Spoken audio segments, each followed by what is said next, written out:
वो नौकरानी का बेटा था, लेकिन वो बड़ा था। बाइबल बताती है, अगर आप इब्रानियों की किताब पढ़े और उत्पत्ति की किताब पढ़े, तो लिखा हुआ है कि बड़ा पुत्र छोटे को दबाता था और धमकाता था, और उसकी पत्नी सारा देखती थी, ये मेरा बेटा है और ये नौकरानी का बेटा है। सो उसने अब्राहम से कहा कि कदाचित ये संग नहीं रहेंगे, इन्हें निकाल दे। उस समय कबीले और डेरे और कुंडबे चला करते थे, और उसको निकाल दिया। और बाइबल में लिखा है कि हाजिरा अपने बेटे इस्माइल के संग जब जा रही थी, तो वो रेगिस्तान था, सूखी भूमि थी, उसे बड़ी प्यास लगी और उसका बेटा प्यास के मारे मरने वाला था।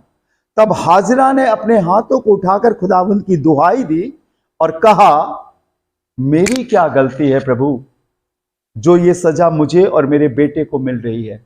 मैं तो एक नौकरानी थी, और जैसा मुझसे कहा गया वैसा मैंने किया। तब लिखा है बाइबल में कि वहां पर एक सोता फूट निकला, और उसने और उसके बेटे इस्माइल ने पानी पिया, और उसी समय परमेश्वर ने उन्हें आशीष दी। कौन सी आशीष दी? जो इसहाक को दी थी, बिल्कुल सेम। लेकिन एक बात आप पढ़िएगा इसको, ये सारी बातें उत्पत्ति 29, 28, 29, 30, 31 में लिखी हुई हैं। उसे आशीष दी, लेकिन आशीष में एक फर्क था, और फर्क यह था कि ब्याहता का बेटा, उर्दू के शब्द बता रहा हूं, ब्याहता का बेटा रखेल के बेटे पर हावी होगा। समझ रहे हो? आशीष वही थी बढ़ने की, फूलने फलने की, लेकिन जो पत्नी ब्याहता थी उसका बेटा इस पर हावी होगा, ये आशीष दी, और वो आगे बढ़ गए। ठीक है ना? और उसके बाद परमेश्वर के वचन में लिखा हुआ है कि इसहाक की शादी रिबेका से हुई, और उसके घर में 2 बेटे पैदा हुए। एक का नाम, बड़े का नाम, हाँ वेरी गुड, आप लोग को याद है, गुड, एसाव, और दूसरे का नाम याकूब था। अभी हमने याकूब पढ़ा ना। अब सुनिएगा बहुत अहम बात जो मैं आपको बताने जा रहा हूं। बाइबल में लिखा है ये दोनों बालक बढ़ते गए। याकूब की मां उससे बहुत प्यार करती थी। एसाव शिकार खेलने वाला था। इसहाक बुजुर्ग हो गया था और उसे आंखों से धुंधला दिखाई देता था।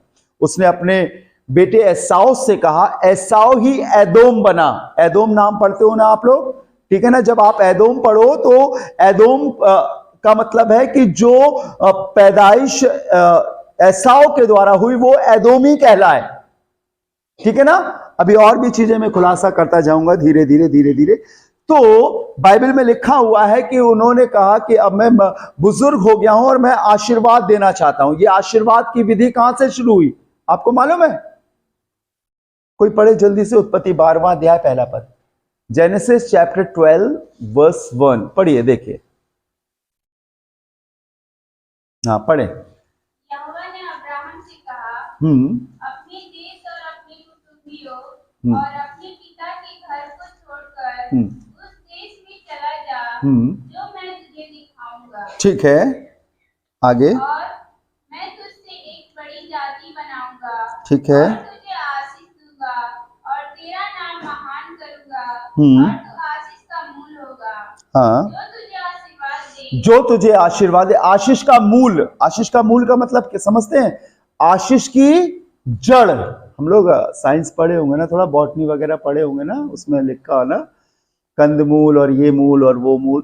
तो जो शुरुआत होती है, मुख्य जहां से शुरुआत की जाती है, वही है अब्राहम के लिए कि तू आशीष का मूल होगा। और आगे, और तुझे आशीष दूंगा हाँ, और तेरा नाम महान करूंगा। हाँ, और तू आशीष का मूल होगा। हाँ, जो तुझे आशीर्वाद दे उन्हें मैं आशीष दूंगा। हाँ, और जो तुझे कोसे हाँ, उसे मैं श्राप दूंगा। अर्थात अब्राहम के द्वारा ही आशीष थी। सो इसहाक बुजुर्ग हो गया था और उसने कहा, मैं आंखों से धुंधला दिखाई देता हूं, मुझे साफ नहीं दिखाई देता है। एसाव जा, शिकार खेल के ला और मेरे लिए बढ़िया खाना बना, ताकि मैं तुझे खाकर तृप्त हूं और तुझे क्या दे सकूं? आशीष दे सकूं। ठीक है ना? सो ये बात उसकी माता रिबेका सुन रही थी, और रिबेका याकूब से क्या करती थी? प्यार करती थी। जब ये शिकार खेलने के लिए गया तो बाइबल बताती है उसकी इसहाक की पत्नी रिबेका ने एक पला हुआ बढ़िया सा बछड़ा वो कटवाया और जो समय चलता था और बढ़िया मीट बनाया, और चूंकि एसाव के हाथ में रोए थे, ठीक है, और इसहाक साफ नहीं देख सकता था, तो उसने जानवर का अंगरखा उसके हाथों में, खाल उसके हाथों में बांध दी और बढ़िया खाना लेकर याकूब को दिया और कहा जाकर अपने पिता को खिला दे। तो उसने कहा आवाज तो तेरी नहीं जान पड़ती, लेकिन छूने से लगता है कि तू एसाव है। और उसने सारी आशीष किसको दे दी? किसको दे दी? याकूब को। एसाव तो अभी शिकार खेलने गया है, किसको दे दी?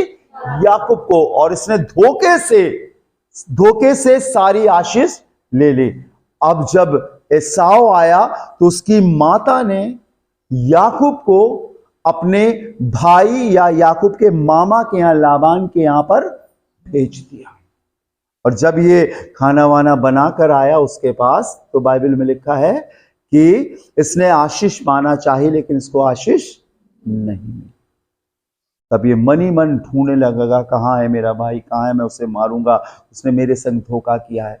लेकिन वो अपने मामा के यहाँ चला गया, कई वर्षों तक वहां रहा, उसकी शादी हो गई और बहुत समय के बाद उसे ये खबर मिली कि उसका भाई एसाव उससे मिलना चाहता है। उसे बड़ी अच्छी लगी, क्योंकि ये दुश्मन हो गए थे, ये दूर दूर चले गए थे, और उसने ये पैगाम भिजवाया कि अब हमारे बीच में कोई लड़ाई नहीं है। और याकूब वहां से, इसके बीच में भी एक कथा है, कभी बताऊंगा आपको, वहां से वो अपने डेरे और कुनबे सहित वो वहां से चला। और लिखा हुआ एक नाले के पार अपने सारे नौकर चाकर घराने डेरे को उतार कर जैसे वो उस तरफ जाने लगा, इतने में एक शख्स आ गया। और यही वाली बात आप पढ़ लीजिए बाइबल में, उत्पत्ति उसका 31 चैप्टर, जेनेसिस चैप्टर 31, उत्पत्ति 32 अध्याय 32 और उसके 22वें पद से पढ़े कोई, धीरे धीरे देखिए क्या लिखा है। हाँ,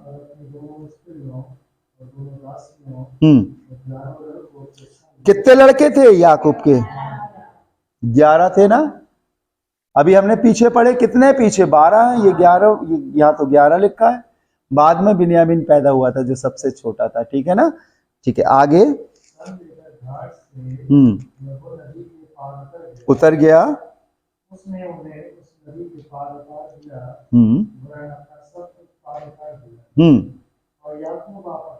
याकूब आप अकेला रह गया।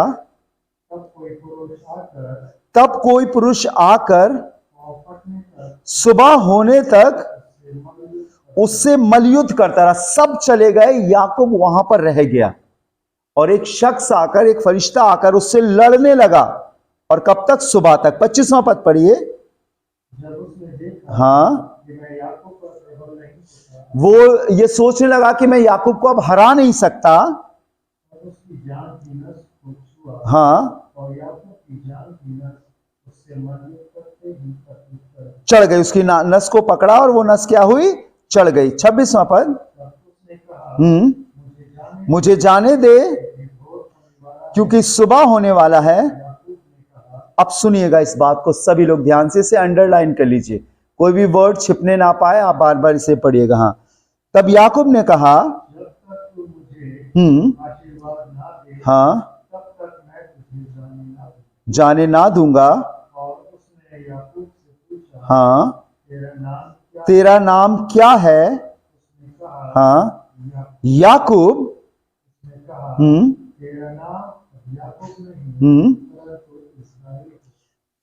तेरा नाम याकूब नहीं परंतु क्या कहलाएगा? इस्राएल। कैसा भी लोग बोले, इस्राएल कहलाएगा। इस्राएल का मतलब समझते हैं क्या होता है? वहां पे किसी की बाइबल में स्टार बना होगा, देखिए अगर हो तो, है ना, नीचे उसकी मीनिंग लिखी होगी। स्टार, उसमें लिखा है ईश्वर से या परमेश्वर से युद्ध करने वाला, परमेश्वर से युद्ध करने वाला, ठीक है ना। उसका नाम क्या रखा जाएगा? इस्राएल।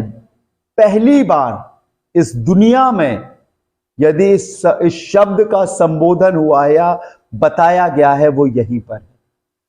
और आज सारी दुनिया के कोने में जहां प्रभु